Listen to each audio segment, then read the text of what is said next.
First year it was opened. If you are part of the 7th grade class, please stand so we can recognize you.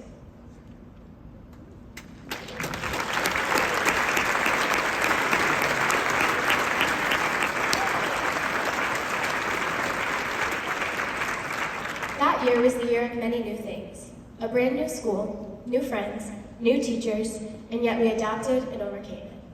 Many new students joined us as we moved into 8th grade. If you joined the junior high in 8th grade, please stand.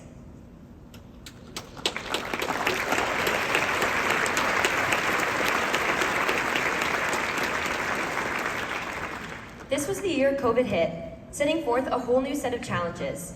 We again had a new principal, more new teachers, and even more new students. Online learning became the normal, isolation began, all ending with an 8th grade drive-through graduation. Our next challenge was ahead, entering high school. Once again, this gave us the opportunity to adapt and overcome. When we walked into high school for the first day, our adventure of the next 4 years began.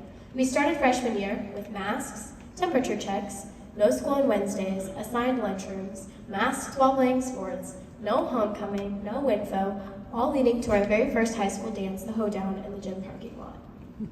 Powder Puff was our homecoming game, and we became the only class to participate in Powder Puff as freshmen.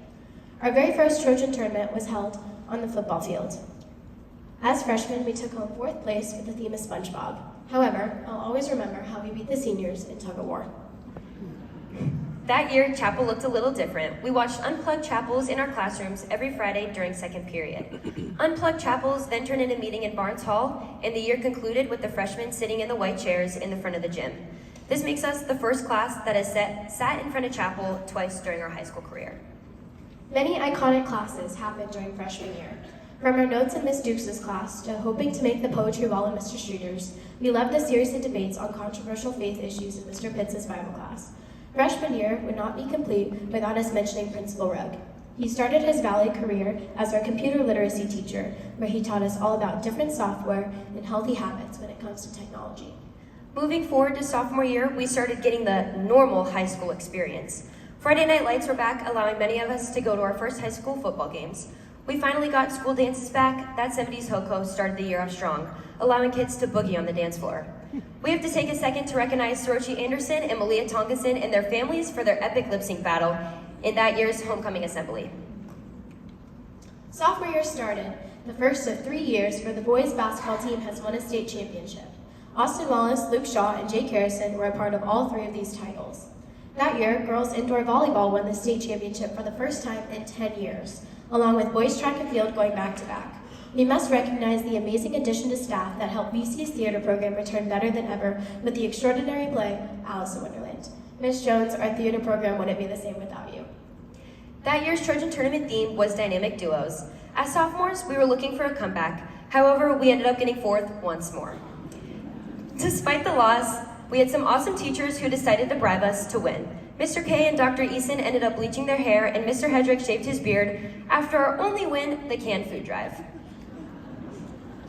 Sophomore year was full of classes like Miss Ward's, where we got to act out Macbeth, Dr. Eason's, where he taught us how to teach the gospel on a napkin, and Dr. Miller's, where we learned how to explain to our grandma what kidney dialysis is. Who could forget the many math teachers that year? However, we gained one of our favorites, Miss Witcher, who came 2nd semester to teach us geometry. Sophomore year helped to prepare us for the joys of junior year. Junior year was arguably the hardest year academically. However, junior year gave us some of the best memories. We had teachers like Mrs. Fryer and Mrs. Hirsch who constantly poured out Jesus' love onto their students. Mr. Anderson's Bible class taught us about religions all around the world and how to pray for these people groups. And of course, CCL made us all want to cry with the amount of MTPs we had to do. Mr. Johnson, who is now the new K8 principal, knew everything there was about American history, and he didn't sit once that year. Not only were the classes memorable, but the events were as well. We had amazing dances, Hollywood Ho-Ko and Once Upon a Winfo, ending with our very first prom, Claire de Lune. We were confident about going 4-for-4 in Trojan tournament, Battle of the Decades. However, we ended up placing 2nd, which motivated us for senior year. This year's athletics also excelled, with the boys cross-country team coming in 1st at state for the first time in 20 years, and boys basketball going back-to-back yet again. Going into senior year, we embraced the responsibility of not only getting diplomas, but also setting and pursuing goals with dedication and perseverance. This was a large part of our senior kickoff at the beginning of the year. Throughout the year, our theme, He Can, He Will, Watch Him, served as a guiding light. Through collaborative efforts, we successfully completed 10 out of the 12 circle maps we drew up at senior kickoff, encompassing various endeavors. This includes showing up as leaders at Spiritual Emphasis Conference. We had several seniors share their personal testimonies, and even more students hosted breakout sessions for the first time.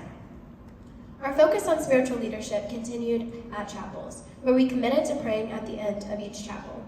A group of girls initiated prayer sessions in the courtyard, seniors planned a worship night after a football game, and several people wrote encouraging notes and placed them around the school. We engaged with the K-8 students through a senior-led trunk or treat and through leading art classes and preaching sermons during Engage Week. By accomplishing these goals at senior kickoff, we were able to leave an incredible mark on the school. Athletically, our senior class also excelled. Boys cross country, girls volleyball, and softball all finished as state runners-up, and this year's class brought home 3 state titles between basketball, golf, and baseball. In the Fine Arts Department, Christmas Extrav was rebranded to Christmas Joy, with performances held in this very building. Many of us helped with this transformation. Another highlight was bringing back the fall play. However, none of these valuable events would have taken place without our teachers. Mr. Van Bever's class, we went through a Christian worldview. Many of us had Ms. Witcher for a second time in either pre-calc or advanced math topics. Mr. Christie taught us all about the practical life skills in economics, and whether in DE or in English 12, Ms. Blum was always there to help. These teachers are the reason we have accomplished so many amazing things this year. Throughout our years at Valley, some of our fellow classmates have done incredible things that we would love to honor.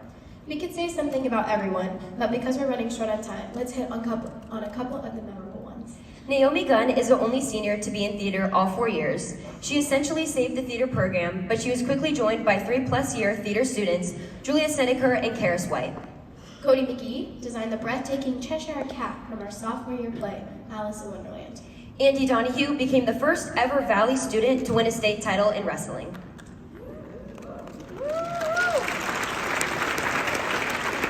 Many athletes and musically gifted individuals agreed to continue using their God-given talents at a collegiate level. Kennedy Argo and Emily Ruiz represented as the only women in robotics throughout their high school career. Melody Klaus and Mason Hinkle were the only tri-sport athletes in the senior class. We also want to honor JC Landgraf because his dance moves can put a smile on anyone's face. Lastly, we want to honor all the seniors who have given back to our school by participating in chorale. You have made memories through Prince and Princess Party and all the concerts where you've shown your God-given talent. As you can see, our senior class rallied around the mission of Valley Christian Schools, striving to be agents of positive change through academic excellence, spiritual growth, and community building. We worshiped together, served together, competed together, performed together, and had a lot of fun while accomplishing all of it. We set ambitious goals, all while upholding the principles of our mission statement. After reflecting on our time at Valley, we realized that our senior theme of He Can, He Will, Watch Him really did serve as a guiding light. Every accomplishment we achieved was only done through Him, and it was incredible to watch Him work in and through our class. As we look ahead, I challenge you to continue to let God use you and to continue to apply the lessons that we learned in high school for your next endeavor. Whether that's college, the mission field, career, or the military, I encourage you to keep in touch with one another, to remember that you're always a part of the Valley community and you have each other to lean on when you're in need. Most importantly, don't forget the words from Psalm 63. I cling to you, your right hand upholds me. He is your rock and the only thing that will never change. We have been blessed to have a Christian education these past 4 years or more. Don't forget all what you have learned and keep Him first. He is our guiding light, the only one, the one who deserves all the glory, all the honor, and all the praise. Congratulations, class of 2024. Let's make the most of these next 5 days. Thank you.